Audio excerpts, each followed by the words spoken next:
Olá, boa tarde. Eu estou muito feliz de estar hoje com vocês, celebrando uma década de Coda. Isso é todo meu português. Eu preciso mais convites para falar português bem. Bueno, hoy venía a hablarles no de inteligencia artificial, aunque sé que han estado hablando de inteligencia artificial, pero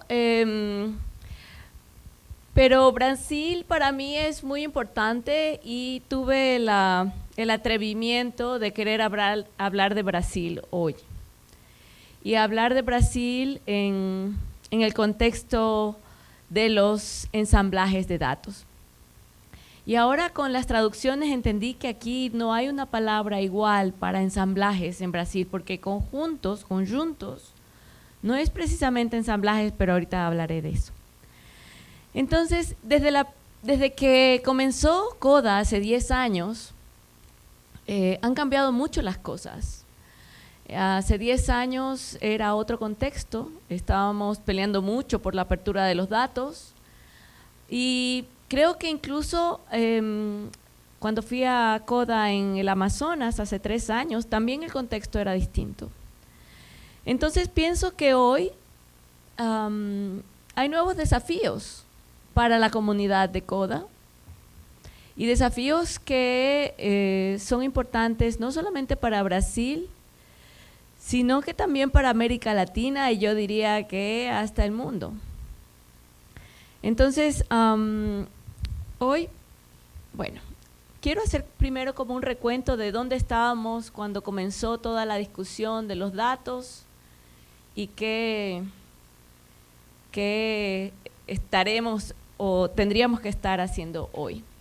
Entonces, cuando hace, bueno, más de 10 años, en 2006, cuando comenzó toda la fiebre del Big Data, de los grandes datos, se comenzaron a utilizar muchas metáforas para hablar del momento en el que estábamos viviendo, donde había un empuje, una gran fuerza para que se pensaran los datos con algunas metáforas que ustedes deben recordar,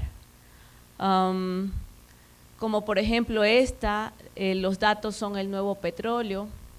También decíamos en esas épocas, pues se hablaba de los datos crudos, o algunas personas decían también que los datos eran neutros. De alguna manera, todas estas metáforas y estas narrativas, lo que estaban tratando de hacer en aquel momento era instalar un discurso acerca de los datos como algo objetivo, como algo que permitía reflejar el mundo de una manera transparente, ¿no? Es decir, pensar que los datos son una correlación del mundo. Así se ve mi gato, ¿no? Igual. Sí. Entonces, después comenzamos a entender que los datos no necesariamente son un correlato del mundo, sino más bien una abstracción.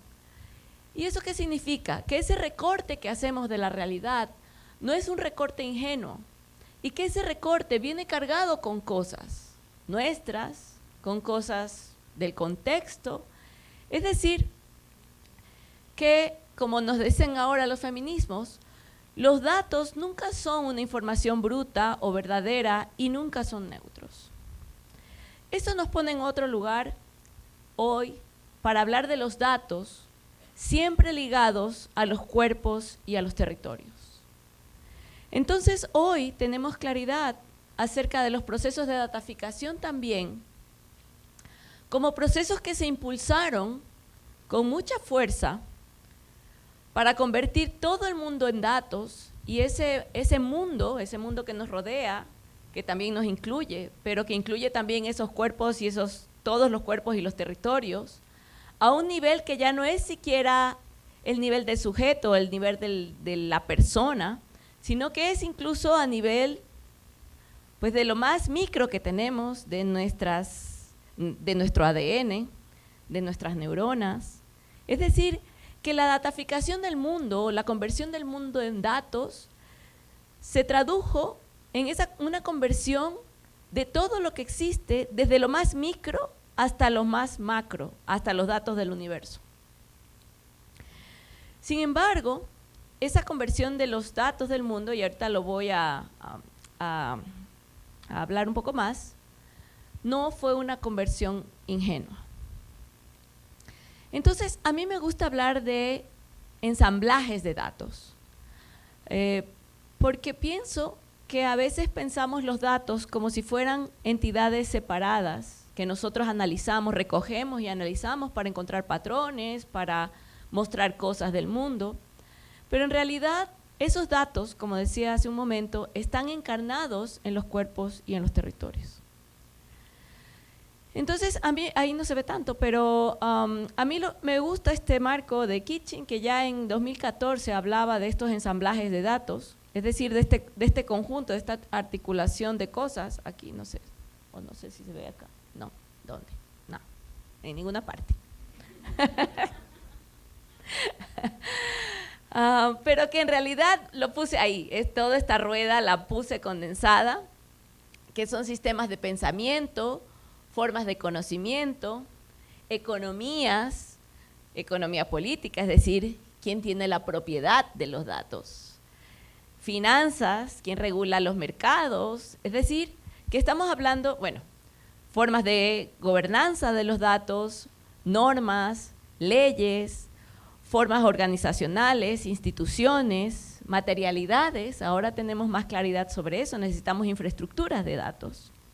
Pero también están incluidas las subjetividades, las comunidades, las prácticas, los territorios, ¿no?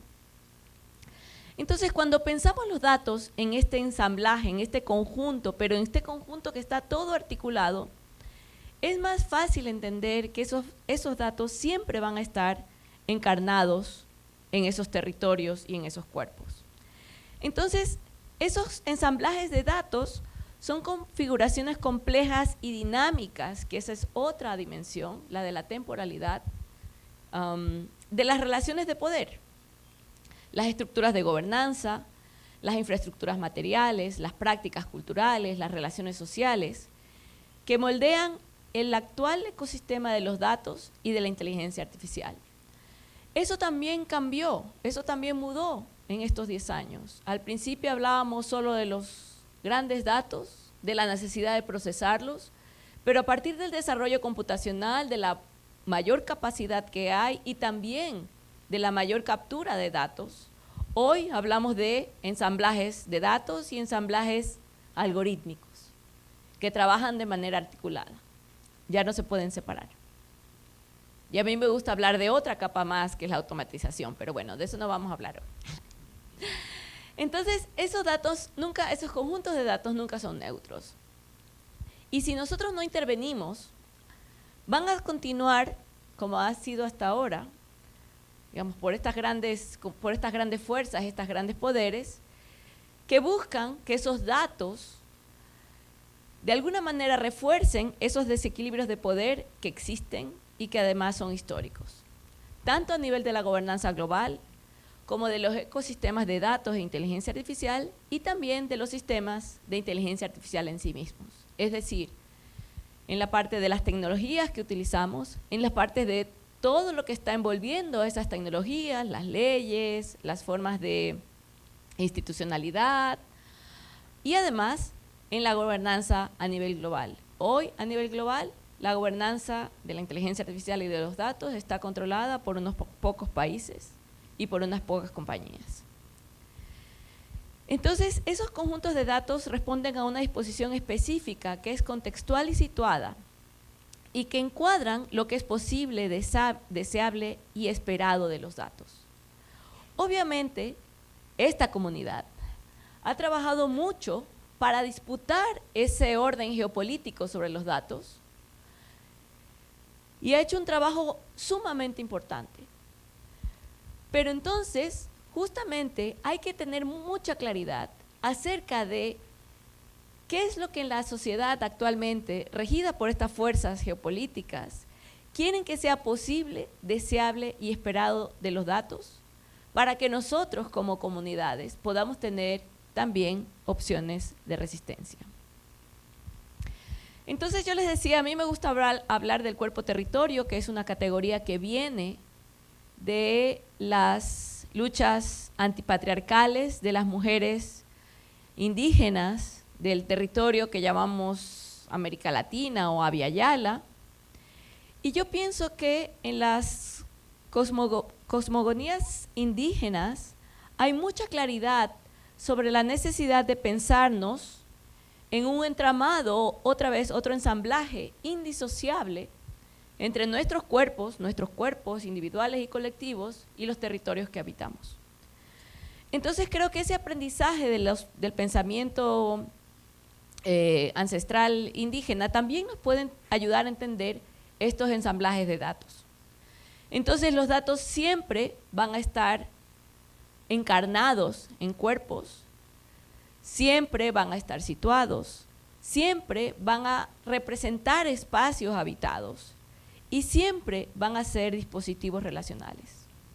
Entonces, volviendo a la pregunta de ¿qué queremos que sea posible con esos datos? ¿Qué queremos hacer con esos datos? En realidad la pregunta es ¿qué tipo de relaciones queremos construir a partir de esos datos? Y también hacernos esas otras preguntas adicionales. ¿Quién recoge los datos? ¿Para qué? ¿Y de quién? ¿Cómo los recoge? ¿Qué pasa con esos datos? Entonces, actualmente, el mayor empuje para la datificación del mundo se encuentra asociada con los procesos extractivos y productivos. Es decir, por esta necesidad del mercado de dataficar el mundo para tener más posibilidades de generar o de acumular capital. Y conocimiento, pero no conocimiento que sea para todos, sino conocimiento que sea el conocimiento para el capital. Entonces, pensar en este contexto es importante para comunidades como ustedes, cuando, por ejemplo, hoy tenemos que la inteligencia artificial se está comiendo todos los datos que abrimos para el mundo para promover el conocimiento de todos y que ahora resulta que está alimentando a los sistemas de inteligencia artificial para el capital. Entonces, ¿qué implica para nuestra comunidad? ¿Qué implica para la comunidad, para los movimientos que por décadas llevamos luchando por el conocimiento abierto, por la cultura libre? Y por eso digo, son nuevos desafíos hoy los que tenemos que pensar y los que tenemos que discutir. Entonces, ¿qué cuerpos y qué territorios están cargando con los costos de esta dataficación para el capital? Y entonces lo podemos ver en cualquiera de las dimensiones de las industrias extractivas, en cualquiera de las dimensiones de la vida. ¿Dónde está? Esta. Este trabajo, se los quería mostrar, es un trabajo que hicimos colectivamente, varias organizaciones, en particular sobre Brasil, lo hizo Coding Rights, obviamente una organización de Brasil. Y en este trabajo, que ojalá que puedan revisar, es muy claro cómo se conecta la dataficación del territorio con la industrialización, la agroindustria, pero también con la inteligencia artificial. Entonces, en casos como este, y por eso estamos tratando de mostrar la complejidad del contexto que estamos viviendo hoy, es que la dataficación del territorio luego sirve para que le sumemos los procesos de mediación algorítmica y luego automaticemos los procesos en los cuales se aplica, por ejemplo, el agro. Pero no de una manera amable con el territorio, sino de una manera que está llevando al territorio pues, a la destrucción. Entonces, hay aquí unos videos maravillosos, espeluznantes, de si hay una imagen de la distopía, son esos videos de una feria agroindustrial aquí en Brasil. Entonces, si pueden, entren a verlos, porque en realidad es difícil verlos. Entonces, ¿por qué Brasil? Brasil, el país más grande del mundo. ¿Y por qué me atrevo aquí, y lo digo otra vez con mucha humildad, a hablar de Brasil? Porque Brasil es un gigante en realidad. Y lo que pasa aquí en Brasil, desgraciadamente, es un laboratorio también para el mundo. Entonces, Brasil ha sido el foco de las industrias extractivas, ha sido el foco del impulso de la ultraderecha, ha sido el foco de la desinformación en la región. Pero me gustaría que pensáramos que nada de eso está desconectado, que todo tiene que ver lo uno con lo otro. Entonces, que si nosotros queremos hablar de desinformación, hay que hablar de la industria. Si nosotros queremos hablar de la industria, también hay que hablar de inteligencia artificial y de datos, del territorio y de las comunidades. Y si nosotros queremos hablar de datos, hay que hablar también de las infraestructuras de datos, de los centros de datos. Y hay que hablar de las leyes que facilitan la captura de los datos. Entonces, cuando yo hablo de ensamblajes de datos, es porque creo que es importante que pensemos que cada vez que hablamos de datos, tenemos que hablar de todas esas relaciones. Y se vuelve entonces mucho más complejo, pero también es un desafío que tenemos que abordar porque hoy estamos viviendo tiempos complejos. Entonces, bueno, no les tengo que enseñar las imágenes de Brasil. Quería poner aquí, son anuncios de grupos de jóvenes ambientalistas en América Latina que ponen el foco a Brasil frente a la COP. Pero para mí la pregunta es, digamos, no es que Brasil sea el responsable. Lo que pasa es que Brasil tiene más recursos y tiene más personas, tiene más territorio. Entonces Brasil, en realidad, está en el centro de la disputa del capital. Por eso es que Brasil, por eso es que aquí confluyen todas estas problemáticas. Y por eso no es casualidad que, bueno, por ejemplo, ahora vimos esta reunión con Marco Rubio para hablar, dicen, uno de los temas de la agenda son las tierras raras. Entonces, en realidad, la disputa es contra el capital. Y la disputa de los datos es una disputa contra el poder que está encarnando este capital. Entonces, cuando nosotros hablamos de cuáles son los desafíos que tenemos hoy, las comunidades que trabajamos o que estamos tratando de pensar de qué forma hacer que los datos sean útiles para las personas, tenemos que pensar que esa responsabilidad hoy más que nunca es urgente avanzarlas con estas comunidades que están siendo los primeros cuerpos y los primeros territorios que están sufriendo los impactos de la dataficación, pero también los impactos de la automatización y los impactos del despojo territorial. El tema del despojo territorial es central al tema de la dataficación.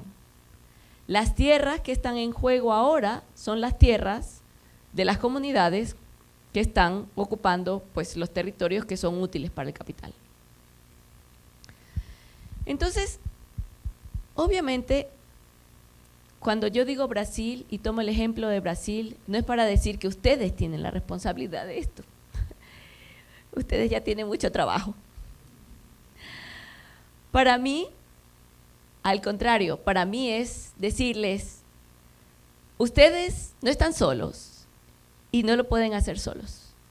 Necesitamos articularnos y fortalecer las redes, tanto a nivel nacional como a nivel internacional, porque lo que pasa en Brasil nos afecta a todos, no solamente a América Latina. Lo que pasa en Brasil puede tener impactos para toda la humanidad en realidad. Entonces, para mí, hablar de Brasil es hablar de ese terreno de disputa, de ese territorio de disputa frente al capital, porque todos los ojos están puestos en Brasil. Entonces, ¿qué significa una ecopolítica de los datos o de los ensamblajes de datos? Si nosotros decimos que los datos son relaciones en realidad, entonces, ¿cómo pensar los datos no como entidades aisladas, como unidades de información, sino como ecologías, es decir, como ambientes complejos, interdependientes, dinámicos, compuestos por actores, prácticas, tecnologías, instituciones, normas, conocimientos, territorios, procesos y distintas temporalidades.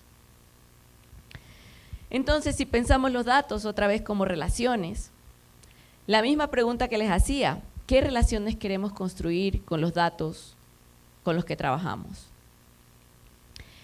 Y entonces hay que pensar en todas las relaciones, porque hoy todas las relaciones están atravesadas por los datos.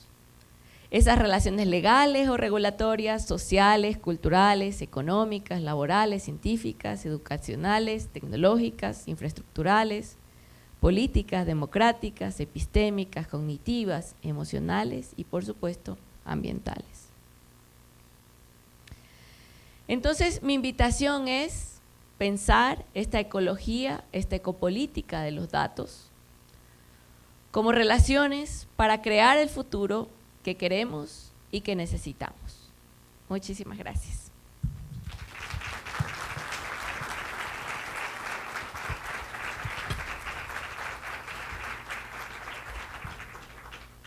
Olá, tudo bom? Muito obrigado pela apresentação. Eu vou falar em português, você compreende? Acho que eu fiquei com o sentimento de que a discussão foi super relevante, mas ela ficou muito abstrata.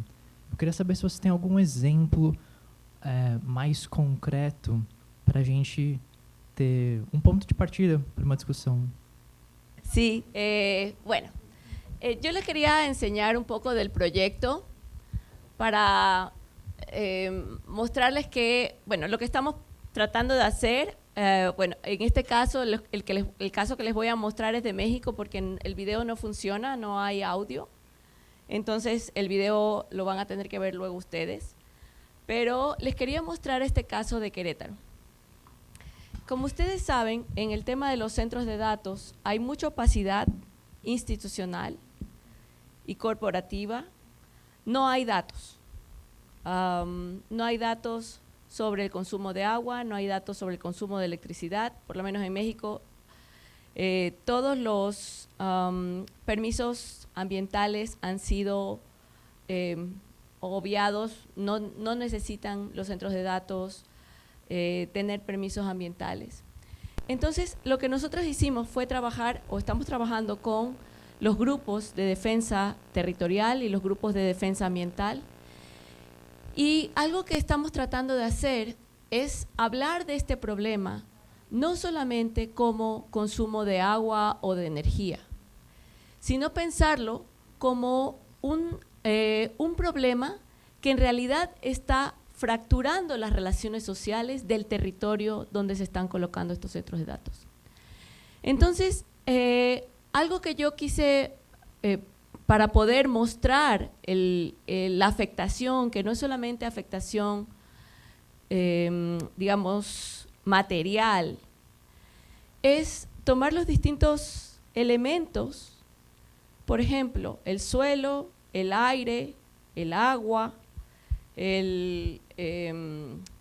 digamos, los pensamientos comunales sobre lo que es la tierra social. En México nosotros tenemos una reforma agraria y los territorios, muchos territorios son tierras comunales. Pero a partir de del boom de los centros de datos o de la industria de los centros de datos, en particular en este territorio que se llama Querétaro, que está en el centro del país y que no tiene agua. Lo que estamos tratando de hacer es cómo, por ejemplo, las políticas económicas favorecen y quitan los impuestos a las industrias. Por otra parte, el gobierno del Estado les da tierras a las industrias para que construyan los centros de datos. Por otra parte, las corporaciones compran también a los ejidatarios, es decir, a los campesinos que tienen esas tierras comunales. Y además, donde se construyen no en cualquier lugar, sino donde tengan acceso a los pozos profundos de agua, los acuíferos. Entonces, lo que estamos tratando de hacer es, puesto que no hay datos, buscar cómo, con ciencia ciudadana, podemos poner monitores para que la gente, con talleres de ciencia ciudadana, la gente pueda recoger datos sobre la tierra, sobre el aire, sobre el agua, y que con esos datos pueda construir narrativas alternativas sobre lo que significa la instalación de una infraestructura de datos en su propio territorio. Entonces, cuando no hay datos y cuando toca crear esos datos de la nada y con mucho trabajo, creo que es importante pensar que son trabajos, otra vez, que no se pueden hacer solos. Es decir, no es un trabajo que pueda hacer un investigador o un grupo de investigación. Es un trabajo en el que tienen que participar muchos actores. Entre ellos, algo que estoy tratando de hacer es que trabajamos con las comunidades de defensa del territorio, pero trabajamos también con los periodistas, porque es importantísimo que los periodistas estén involucrados, y con los académicos o con las académicas que están en el territorio. Entonces, esa red colectiva lo que hace es que cada quien aporta una visión o aporta también una perspectiva, pero también una cierta capacidad de poder hablar desde sus propios espacios y desde sus propias competencias. Entonces, por ejemplo, hay una profesora allí en Querétaro que ha desarrollado una aplicación, un aplicativo, para mostrar visualmente cómo el territorio pues está sufriendo sequía, dónde están los mantos acuíferos que están más afectados, y la periodista saca reportajes sobre los centros de datos y a la vez las comunidades, pues obviamente pues están allí, digamos, demandando al gobierno transparencia y rendición de cuentas. Entonces, un poco la idea es que si trabajamos de manera colectiva, en alianza con las comunidades, pero también con todas las personas que están interesadas en estos temas, podemos ejercer un poco más de presión, porque obviamente solo la academia o solo las comunidades o solo los periodistas es muy difícil que podamos tener una visión de conjunto. Y creo que este caso, en particular este caso de México, que es uno de los más graves, porque además, como decía hace un rato, también hay territorios indígenas involucrados que se están perdiendo. El Estado el gobernador del Estado es de la ultraderecha y el responsable de la Secretaría de Desarrollo y Medio Ambiente, porque es una sola secretaría que está unida, creo que también aquí pasó, está unida porque así facilita entregar las tierras a las empresas, sin que tengan que pasar por las evaluaciones de impacto ambiental. Entonces, lo que él dice es que estos centros de datos que se están instalando no consumen agua y no consumen energía, porque además están instalados en parques industriales Y entonces los parques industriales tienen concesiones de agua de la empresa federal de agua y de energía por parte de la empresa federal de energía.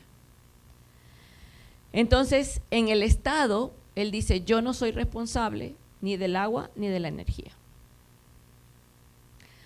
Entonces, digamos, con este ejemplo, lo que estamos un poco tratando de hacer es pensar que esa infraestructura de datos, en realidad, el problema no es, o sea, hay muchas narrativas ahora acerca de los impactos socioambientales y sobre los centros de datos verdes, que es el caso de Brasil. Que aquí dicen, vengan porque tenemos centros de datos verdes. Pero si nosotros mostramos que el problema de los centros de datos no son solamente el consumo de agua y energía, sino las relaciones que se establecen en el territorio a partir de esa infraestructura que se instala ahí, entonces la discusión va a tener que ser otra.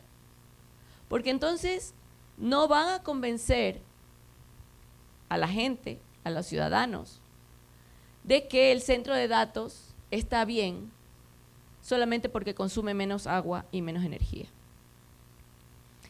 Entonces, yo decía hace un rato, para mí es importante el énfasis también en la tierra, porque las relaciones con el territorio se están modificando. No solamente las relaciones con el agua, no solamente las relaciones con el aire o con el clima, sino también las relaciones con el territorio. Se está desplazando a las personas que estaban allí, se están reconvirtiendo, se están privatizando las tierras que eran comunales. Y obviamente las personas que viven alrededor no están recibiendo nada. Yo tomé, allí había una foto de donde está el centro de datos de Microsoft. Se ven así los terrenos muy grandes. En la parte de atrás de donde está el centro de datos hay un pueblo que se llama La Esperanza. Y entonces yo fui a visitar el pueblo y en una feria vendían plantas de electricidad. Entonces me acerqué, le pregunté por qué está vendiendo plantas. ¿Por qué está vendiendo la planta? Dice, no, porque es que a cada rato se nos va la luz. Pero a este centro de datos, ahora le permitieron que como la infraestructura eléctrica no abastece al centro de datos, ahora puede utilizar gas como combustible para que funcione. Entonces todas las narrativas se desmontan cuando pensamos en las relaciones territoriales y en las relaciones que generan estas infraestructuras en la vida de las personas, que van más allá del agua y de la energía. Entonces, bueno, este es un ejemplo, pero los demás casos también muestran en otras dimensiones, ¿no? Este caso fue de los centros de datos, pero ahí les enseñaba la otra de la agroindustria, que habla de los territorios y de cómo se ve esta feria de la agroindustria cuando se traslada, cuando se ve en la experiencia de vida de los territorios, ¿qué significa? ¿No? El primer relato es esta feria de la agroindustria y el segundo relato, la segunda parte, es la visita a los territorios de cómo se ve esa agroindustria cuando llega a los territorios de las comunidades. Entonces pienso que si se trabaja desde esta perspectiva más relacional, entonces es mucho más sencillo que la gente entienda por qué es importante. Si quieres, ahí le picas al primer video, aunque no suene, no importa, aunque sea para que lo vean. Por ejemplo, venden, porque uno de los relatos es este dron. Entonces, este dron, no sé si lo alcanzan a ver, pero está enjaulado. Entonces, este dron se vende en la feria para ¿cómo se dice? Botar agrotóxicos, ¿no? Pulverizar, sí. Se vende para pulverizar agrotóxicos, ven, parece un pájaro enjaulado. Allí está tirando agua, pero se usa para pulverizar agrotóxicos. Entonces, el otro relato es de una señora que dice, que están los drones volando, que ellos tienen miedo, que suenan mucho, ¿no? Suenan porque ustedes saben que los drones tienen un sonido particular. Entonces, ¿qué pasa cuando estos drones llegan y se instalan en la vida de la gente y la gente ni siquiera, claro, están pulverizando agrotóxicos para el territorio, pero también para las personas, ¿no? Sí. No sé si respondí la pregunta. Olá, No. Hola. me escuta? Sim. Bom, meu nome é Mar, eu sou jornalista do Valor Econômico. Primeiro eu gostaria de parabenizar e dizer que não foi nada abstrata, até porque quando a gente tem mulheres fazendo pesquisa, acho que é importante a gente enaltecer isso, a figura feminina fazendo pesquisa. Então não teve nada de abstrato. Até porque se fosse um homem não teria a mesma valorização. Então é importante a gente valorizar mulheres e falar que o abstracionismo é coisa de homem branco cis padrão. Então a gente tem que descolonizar certos comportamentos. A minha pergunta vai ser bem direta. Eu queria entender, no momento que a gente está passando de COP30, no momento de discussões tão necessárias, onde o Brasil está no fronte desde o ano passado com grandes queimadas, secas, enfim, um desmonte de educação e um academicismo muito grande. Eu queria entender como que a gente pode falar do futuro hoje, né? Como que nós podemos nos conectar com as relações que surgem a partir dos dados para nos conectar com um futuro ecopolítico e não ecossistêmico. Qual que é a importância de ressignificar o que a gente entende como meio ambiente a partir desse futuro que já está acontecendo? Obrigada. Obrigada por la pregunta, importantísima. Sí, yo creo que hay también otra responsabilidad muy grande de hablar de esto, pero demostrar que hay un futuro. Es decir, pienso que hay una responsabilidad importantísima de hablar de esa posibilidad de futuro, sobre todo porque las personas más jóvenes, porque nos escuchan y nos dicen, no, es que ¿no? La crisis climática, la crisis de todo, ¿no? La crisis, dice un antropólogo colombiano, la crisis del sentido, es muy fuerte. Entonces, ¿cómo hacemos también para narrar estas historias? Y por eso es importantísimo trabajar con las personas periodistas y con las personas de las comunidades. ¿Cómo es importante que nosotros recojamos estas historias de personas que ya están construyendo otro futuro? El futuro no es que, digamos, es cierto que hay que construirlo hacia adelante, pero también hay que reconocer que hacia atrás y hoy muchísimas personas están construyendo futuros alternativos. Entonces también hay que relatar esas historias de personas, comunidades, que hacen las cosas de formas increíbles para disputar estos futuros distópicos. Es decir, algo que, bueno, en México ustedes saben, el gobierno zapatista es un gobierno autónomo que lleva más de 30 años existiendo con un proyecto alternativo imperfecto, pero un proyecto alternativo de sociedad, autogestionado, disputando el poder contra el Estado mexicano. Y existe, ¿no? Existe como una articulación política mayormente indígena frente a la violencia institucional del Estado mexicano.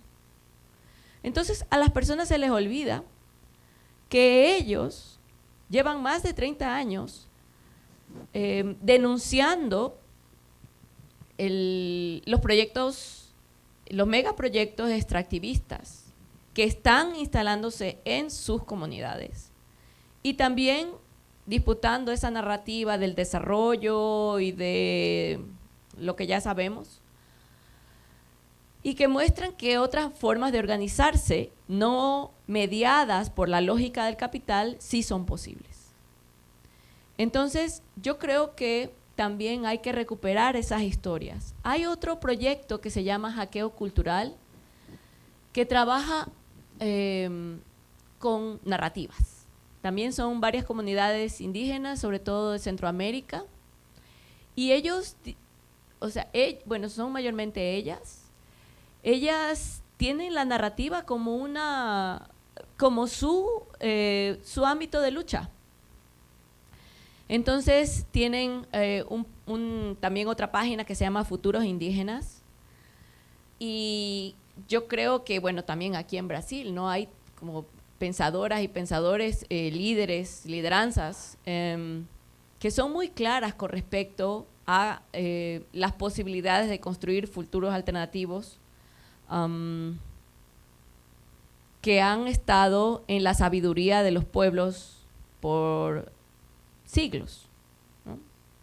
También en México hay otra pensadora que a mí me gusta mucho, que se llama Yasnaya Aguilar, y ella habla de estas otras tecnologías y otros futuros posibles a través de una categoría que ella acuñó, que se llama, bueno, que son las tequiologías.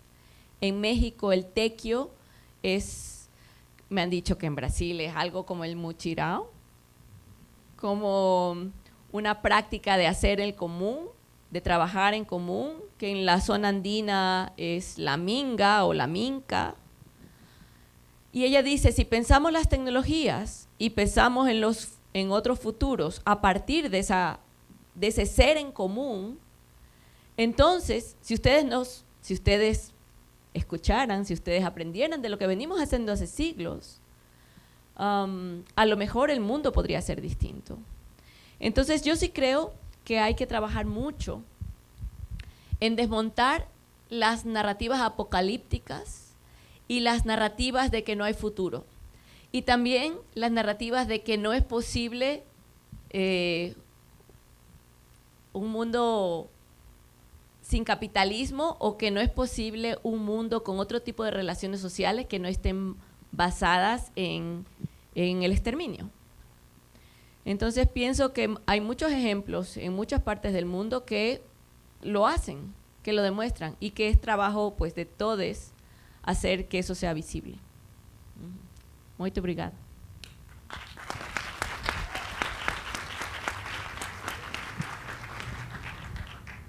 Posso? Boa tarde, João Paula, muito prazer. Eu sou a Aide, estou diretora executiva aqui da Open Knowledge Brasil. É um prazer te ter aqui com a gente hoje, fechando o Coda BR. E hoje pela manhã, no painel, a gente falou um bocado também nessa questão do deserto de dados, a gente também falou sobre essa questão de decolonização dos dados, um assunto que permeou não só o painel, mas também algumas atividades ao longo da programação. Acho interessante, eu queria te ouvir um pouco mais, nesse lugar, até anotei aqui para não perder a minha fala, da governança dos dados. Como que a gente pode evoluir para arquiteturas que sejam participativas, ao mesmo tempo que tenham uma perspectiva decolonial, e que a gente consiga trazer ali a sociedade construindo isso. Não sei se isso é possível dentro do capitalismo, mas, enfim, esse é o desafio aqui que eu estou colocando. E se isso ainda com a camada de inteligência artificial que vem atravessando e vem colocando grandes players digitais numa grande assimetria de poder.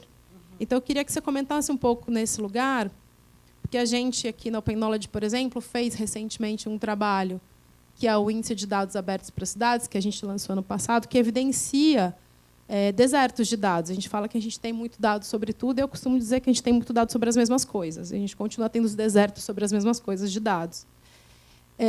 A gente tem aqui também, por exemplo, no Brasil, o CGINDA, que é o Comitê Gestor da Infraestrutura de Dados Abertos, mas que vem tendo diálogo bastante a desejar, se a gente não for dizer nulo, nesse debate, por exemplo, dos data centers. Então, parece que a gente tem silos de debates, e o debate de infraestrutura de dados abertos não vem dialogando com o debate de infraestrutura como um todo, do digital, da internet.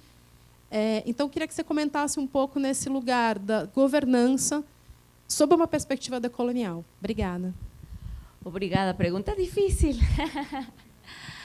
Bueno, yo creo que cuando se piensa en la gobernanza, de los datos en particular, y bueno, también tiene que ver con la inteligencia artificial, pero creo que siempre hay que pensar que es un tema que hay distintos, digamos que la gobernanza es transversal en todos los niveles, desde los niveles más micro hasta los niveles más macro, ¿no? Entonces, hay gobernanza en todos los niveles. A nivel macro, ya sabemos, la gobernanza está dominada por los grandes actores. Es complicado disputar, bueno, en el caso de la inteligencia artificial, mi experiencia ha sido que los grandes actores y las corporaciones dan mucho dinero para que, por ejemplo, haya desregulación y que se liberen los datos para el capital, ¿no? En el caso, digamos, a otro nivel más meso, hay algo que siempre resulta complicado para América Latina y es pensar un marco de gobernanza de datos a nivel regional, por las diferencias que hay en todos los países. Pero que la Unión Europea sí lo pensó estratégicamente para sacar una regulación regional que le permita defenderse del impulso de la industria de los datos de Estados Unidos. Entonces, a nivel regional, creo que las discusiones deberían darse, digamos, si tuviéramos políticos un poco con más visión, para plantear un frente común para la defensa de los datos de la región. La región tiene datos que son muy valiosos.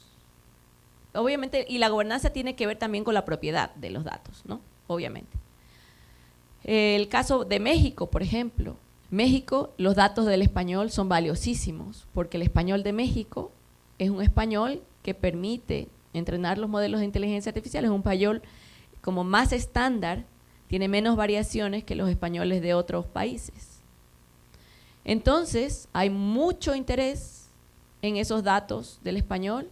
Hay mucho interés, por ejemplo, en México, por los archivos históricos, ¿no?, de las culturas prehispánicas que se puedan digitalizar y que se puedan convertir también en archivos para entrenar la inteligencia artificial. Entonces tenemos datos muy valiosos, pero a nivel nacional no hay una posición en México del Estado con respecto a la protección de los datos o a una gobernanza de datos que permita contemplar las distintas comunidades que existen. Entonces, bueno, no sé cómo esté tanto en Brasil, pero en México, yo les decía hace un rato, hay una disputa frontal entre las comunidades indígenas y el gobierno. Entonces, si el gobierno habla de soberanía de datos a nivel nacional, porque es un término que tiene que ver con el Estado-Nación, a ese nivel, no hay posibilidades de pensar en soberanía de datos y en gobernanza de datos indígenas, por ejemplo. A algunas comunidades indígenas les gusta más hablar de gobernanza y no de soberanía por lo problemático del término soberanía. Entonces, todavía no tenemos nosotros mecanismos, ni protocolos, ni estándares, ni regulaciones para la gobernanza de datos indígenas, por ejemplo. Entonces, a lo que voy es que cuando hablamos de gobernanza, tenemos que pensar en todas esas tensiones que se dan en cada uno de los niveles en función de los contextos particulares. A nivel nacional, frente a las comunidades internas, a nivel regional, frente a la diversidad que tenemos como región, pero que a la vez necesitamos tener algo para defendernos, y a nivel de la disputa geopolítica, porque hasta ahora las regulaciones lo que hacen es facilitar la circulación de nuestros datos hacia el norte, ¿no? Por ejemplo, los tratados de comercio implican dar los datos, por ejemplo, a Europa, ¿no?, los datos nuestros. Y todo eso, en el contexto que mencionabas, por supuesto hay desiertos de datos, pero hay desiertos de datos de los datos que nos importan a nosotros. O sea, de estos datos que necesitamos para resolver los problemas que nos interesan a nosotros. No hay desiertos de datos de nuestras conductas, no hay desiertos de datos de de los datos que sirven para comercializar productos y servicios. De lo que nos falta datos es de las cosas que están afectando a nuestros países y a nuestras comunidades. Y esos datos los tenemos que construir nosotros, porque no los va a construir nadie más. Por eso decía hace un rato, tenemos que pensar en estrategias colectivas e incluso metodologías colectivas para generar estos datos donde no los hay, porque deliberadamente se busca que no los haya. Los datos en México, pues ustedes saben los datos sobre el feminicidio, las personas desaparecidas. No es casual que no estén esos datos allí. Y lo que están haciendo las comunidades, tanto de las mujeres como de las madres buscadoras, es poner esos datos. Están construyendo esos datos. Entonces, pienso que el tema de la gobernanza es un tema sumamente complejo, pero que también hay que entender esas distintas fuerzas que están pujando para un lado, para que nosotros entreguemos por nuestros datos, y por otro lado, bloqueando todas las posibilidades para que nosotros tengamos los datos que a nosotros nos interesan. Y eso es un trabajo de la ciudadanía, porque esa gobernanza hay que disputarla. Nadie entrega el poder. Entonces, hay que disputar ese poder sobre los datos y esa propiedad de los datos también. O sea, también deberíamos nosotros pensar en ese modelo de gobernanza, creo yo, modelos de propiedad que tengan que ver más con nuestras realidades. Por ejemplo, en el caso de México, a mí sí me interesaría que pensáramos modelos de gobernanza comunitarios de los datos.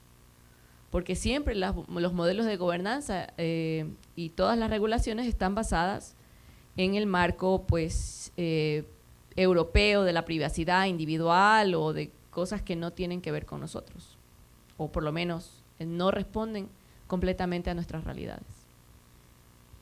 Sí. Paula, meu nome é Pedro, eu sou da Wikimedia Brasil. Inclusive, muito feliz de ter visto uma imagem do Wikimedia Commons ali. A gente sempre fica muito faceiro. Eu estava editando o teu verbete da Wikipédia enquanto você estava falando.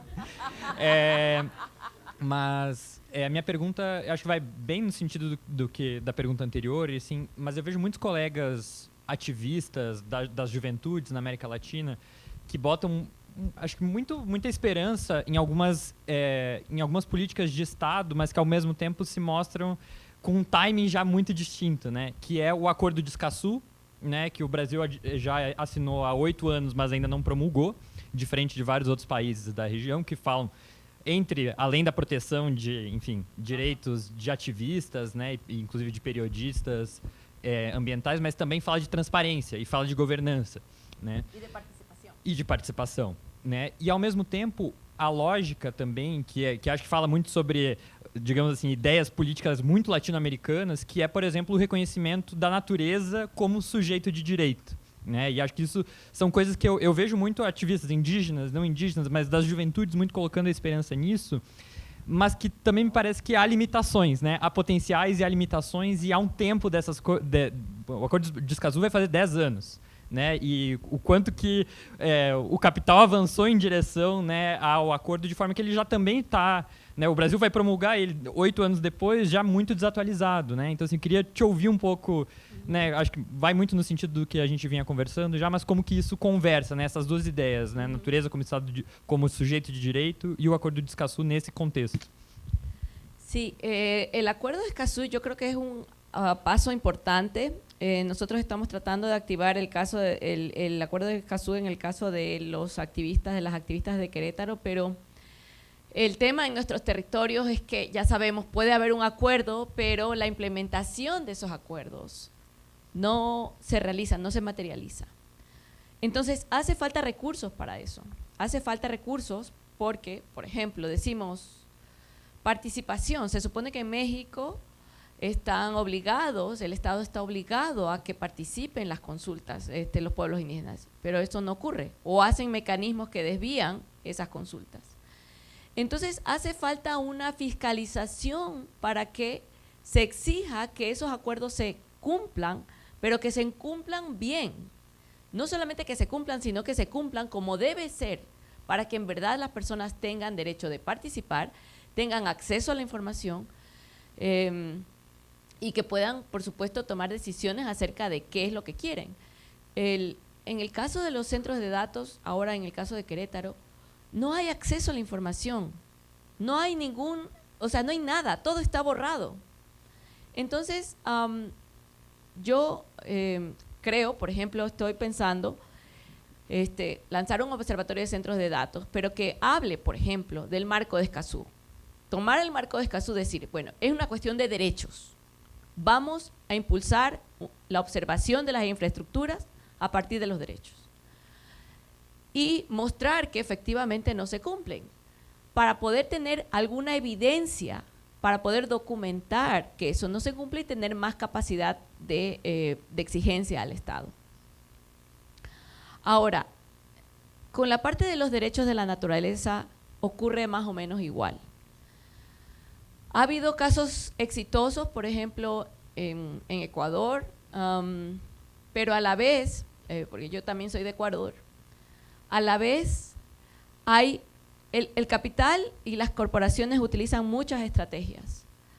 Y una de ellas, y ya sabemos cuál es la primera, es asesinar a las personas. Entonces, entre las estrategias que una es, una es deshacerse de esas personas, la otra es fragmentar los movimientos, capturar a las personas que están involucradas. Y eso también lo vemos en Querétaro, ¿no? Dividen a las comunidades para que, por ejemplo, vendan la tierra. Entonces, yo lo que creo es que es importante que se adopte el reconocimiento de los derechos de la naturaleza, como fue en el caso de Ecuador y Bolivia, pero no solamente eso, sino que también tenemos, otra vez, nos toca demandar que se exija, que se cumplan y crear las condiciones para que en verdad se puedan respetar esos derechos, junto con las comunidades que habitan en esos territorios. Entonces, obviamente no es, como decía al principio, no es sencillo, pero si no tenemos esta visión completa, podemos pensar que los datos están desterritorializados y todos los datos están territorializados. Todos los datos están atravesando esas relaciones y eso es lo que hay que problematizar y verlo en el conjunto. Si lo vemos en el conjunto y además lo vemos en un contexto que es dinámico, porque hoy cambia un gobierno o cambia el gobierno del norte y entonces eso nos pone en una nueva coyuntura, también tenemos que actualizar las estrategias y las acciones que hacemos frente a esas fuerzas geopolíticas y también las fuerzas políticas nacionales, que son importantes, ¿no? Sí. Gracias. Bom, boa tarde, estou aqui no fundo, mas porque tinha uma pessoa antes, não tinha? Sou eu? Tá. E imagino, inclusive, que sou o último. E aí, para falar um pouco disso, Paula, eu que venho, né, do movimento de direito às cidades e de concretamente, eu estava até brincando com a ideia ali agora, que concretamente a gente lutava pelo espaço que a gente pisa, eu queria que você falasse um pouco desse lugar da utopia mesmo, de onde para onde a gente pode correr para que a gente construa agora esse lugar utópico dos dados a partir das pessoas, de uma ecopolítica e de um movimento revolucionário que pode tomar da mão do capitalismo e das big techs o domínio disso. Obrigada. Bueno, será que para mí,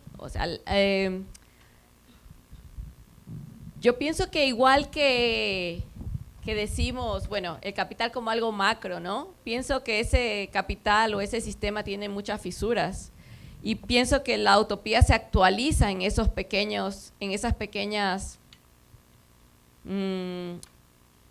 iniciativas que salen de la gente y que se sostienen a partir de esas disputas. Y pienso que esas iniciativas se pueden, como decía, para mí la utopía no es, sí es un horizonte, pero ese horizonte se va viendo en el cotidiano. Cuando vemos los movimientos sociales y los movimientos urbanos son un ejemplo también de eso.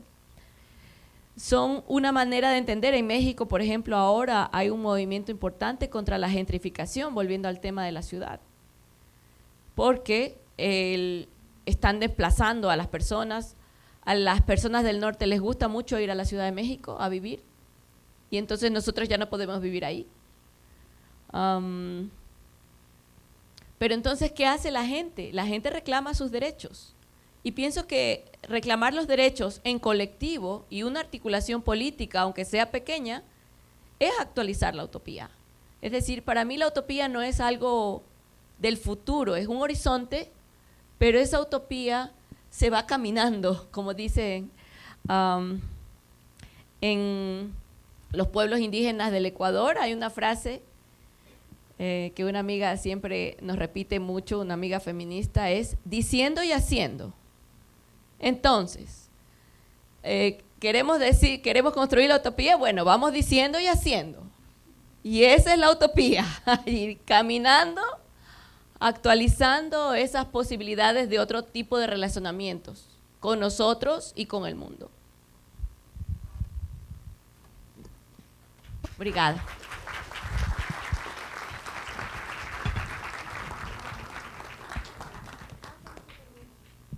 Paola, muito obrigada pela sua fala e por lembrar que existem outros caminhos possíveis para a gente renovar a esperança.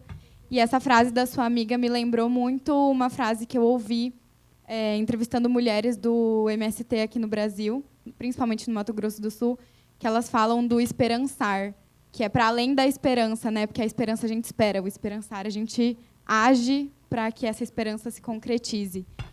Es un verbo, eso. Sim. Fazendo. Sí. Haciendo la esperança, sim. E eu fiquei curiosa para saber um pouco mais sobre a rede latino-americana de inteligência artificial feminista. Então, queria entender um pouco sobre essa sua experiência e como você entende essa relação dos dados com gênero, né? Como trabalhar isso e por que isso é importante. Gracias. Gracias. Dije hoy no voy a hablar de inteligencia artificial, pero sí. Les mentí. Esa red es una red maravillosa. Y lo primero siempre que me preguntan es, ¿inteligencia artificial feminista no es una contradicción? Es lo primero que me dicen. Y yo digo, sí, probablemente es una contradicción, pero para nosotras es un pretexto para probar que podemos hacer las cosas distintas.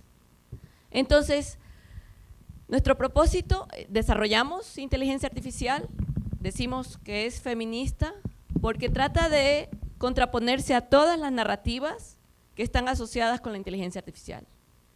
Lo grande, lo rápido, la escala. Nuestras inteligencias artificiales son pequeñitas, se hacen despacito, con mucho cuidado, y no están pensadas para ser comerciales, para que sean universales. Están pensadas para atender una necesidad de una pequeña comunidad. Entonces, se problematiza todo eso. ¿Qué significa la autonomía cuando hablas de la inteligencia artificial? ¿Cómo lo ve? Si lo queremos hacer feminista, ¿eso qué significa con respecto a los datos? Y eso significa, ¿dónde van a estar las infraestructuras? ¿Quién las va a gobernar? ¿Cómo se van a gobernar? ¿Cómo se van a anonimizar los datos para que no pongan en peligro a las mujeres?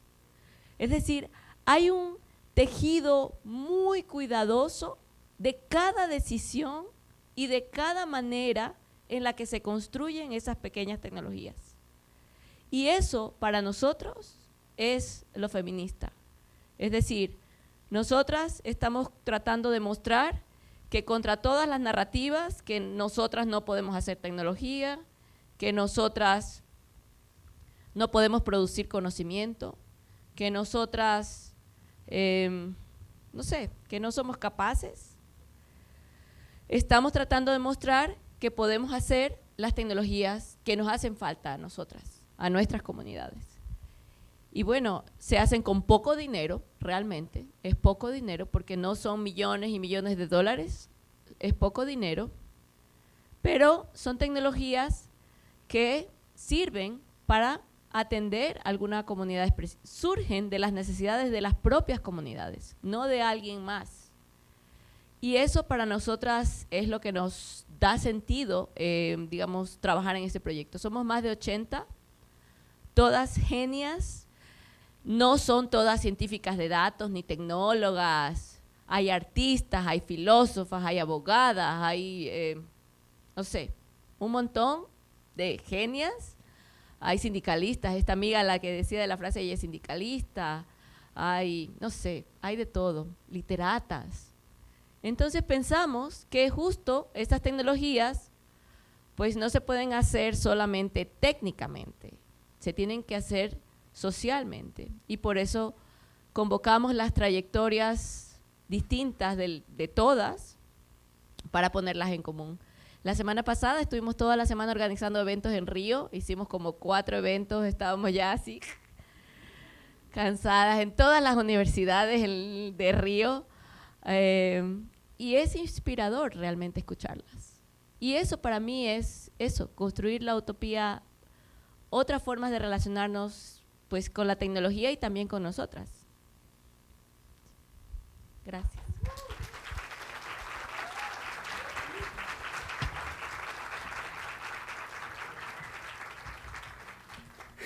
Muito obrigada, Paola.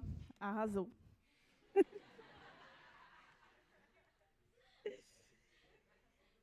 Gente. Bom, nossa, muito obrigada mais uma vez, né?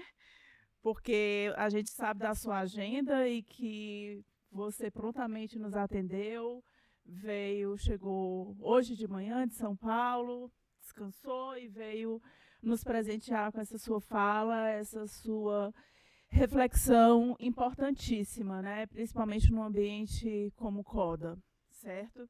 Então, muito obrigada. Bom, gente, se vocês prestarem atenção nos telões, a gente colocou um QR Code que a gente quer muito que vocês apontem os celulares de vocês para esse QR Code, certo? Isso é muito importante para a gente, porque se vocês prestaram atenção, que eu sei que vocês prestaram nas minhas falas, a comunidade, ela faz esse evento, então escutar vocês é importantíssimo para a construção dos próximos CODAs, certo? Então, é bem rapidinho. Vocês receberam alguns formulários, principalmente os palestrantes, né? Muitos formulários. Mas é isso, eu vou pedir para vocês apontarem o celular para esse QR Code. E, por favor, preencham esse formulário, é bem rapidinho, agora mesmo, tá? 1, 2, 3, já.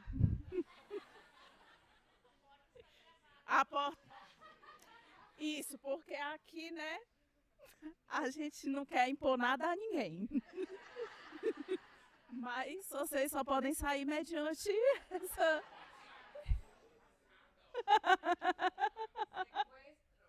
Com certeza.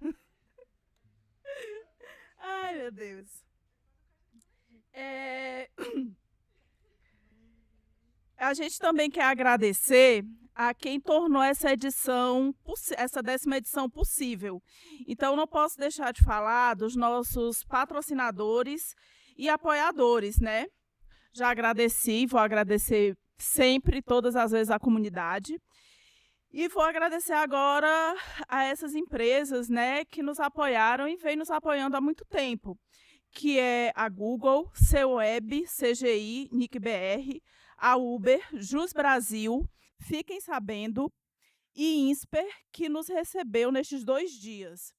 E um agradecimento especial aos nossos apoiadores de mídia, a Abrage, a AJO, ITS Rio, Datalab, Núcleo Jornalismo e Transparência Brasil. A todas as pessoas que participaram, palestraram, a equipe de cobertura do CODA, que esteve aí em todas as atividades, todos os painéis, meu muito, muito, muito obrigada, certo? As pessoas que mediaram e ajudaram a fazer o CODA acontecer, certo? Assim, o nosso muito, muito obrigada. Eu também gostaria de dar uma obrigada muito especial à equipe da M3 Eventos, que está conosco desde 2022. Muito, muito obrigada, Michele e equipe. Vocês são maravilhosos, certo? Também gostaria de agradecer nominalmente a equipe executiva da Open Knowledge Brasil, a Ides Vab, que é a nossa diretora executiva.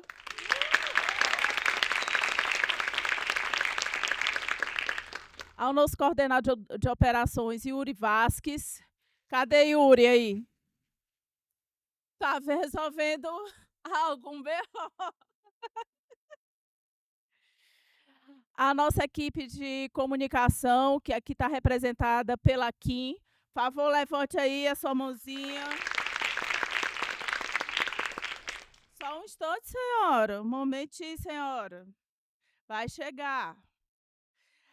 A nossa querida Isis Reis, que não está aqui, agora ela está em Portugal, entendeu? Morando em Lisboa.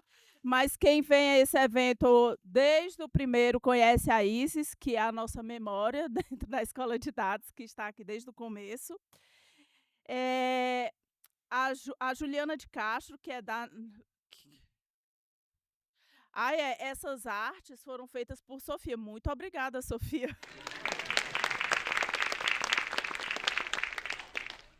A Ju Trevini, certo? Que está no nosso estande. Cadê Ju? Está por aqui? Não, deve estar no estande. Muito bem! Muito bem. Ju, nosso querido diário aí. Nossa querida Rebeca, também nosso programa de voluntários e querido diário, certo? A nossa Jude Castro, que é a mulher dos dinheiros, que arranja dinheiro para nós.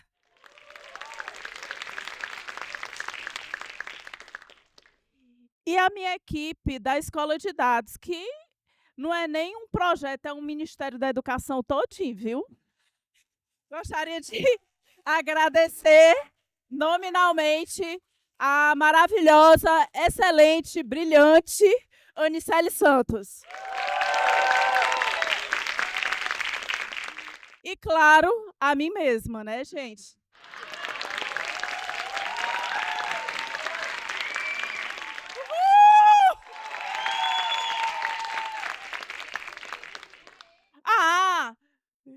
E a nossa parte de advocacy e pesquisa é de Lane, viu? Aqui é potência. E até 2026. Que todos os orixás, Deus, os astros, torçam por isso.